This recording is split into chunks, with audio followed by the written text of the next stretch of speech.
బిర్యానీ తయారీలో మసాలా దినుసులతో పాటు బిర్యానీ ఆకును కూడా వినియోగిస్తుంటారు. అయితే ఈ బిర్యానీ ఆకు వల్ల ఎన్నో ఉపయోగాలు ఉన్నాయి.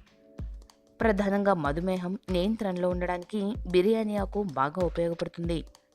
మధుమేహంలో రక్తంలోని చక్కెర స్థాయి నియంత్రణకు, గుండె ఆరోగ్యానికి ఇది సహాయపడుతుంది. అలాగే కడుపులోని అల్సర్లు, గ్యాస్ట్రిక్ సమస్య వంటి జీర్ణ సంబంధమైన వ్యాధులను దరిచేరనీయదు. ప్రతిరోజు రాత్రి కొద్దిగా బేలీఫ్ ఎక్స్ట్రాక్ట్ని నీళ్లలో కలుపుకొని తాగితే నిద్ర బాగా పడుతుంది. బిర్యానీ ఆకు వేసి మరిగించిన నీళ్లు తాగడం వల్ల రాళ్లు ఏర్పడడం, ఇతర కిడ్నీ సంబంధ వ్యాధులు రావు. దీనిలో క్యాన్సర్ నిరోధక కారకాలు ఉన్నాయి. అందువల్ల దీన్ని తీసుకోవడం వల్ల శరీరంలో క్యాన్సర్ కారకాల ఉత్పత్తిని తగ్గించుకోవడానికి ఉపయోగపడుతుంది. ఈ వీడియో మీకు నచ్చితే లైక్ చేయండి. మీ అభిప్రాయం మాతో పంచుకోవడానికి కామెంట్ చేయండి. అందరికీ రీచ్ అయ్యేలా షేర్ చేయండి. కానీ మా ఛానల్ని సబ్స్క్రైబ్ చేసుకోవడం మాత్రం మర్చిపోకండి.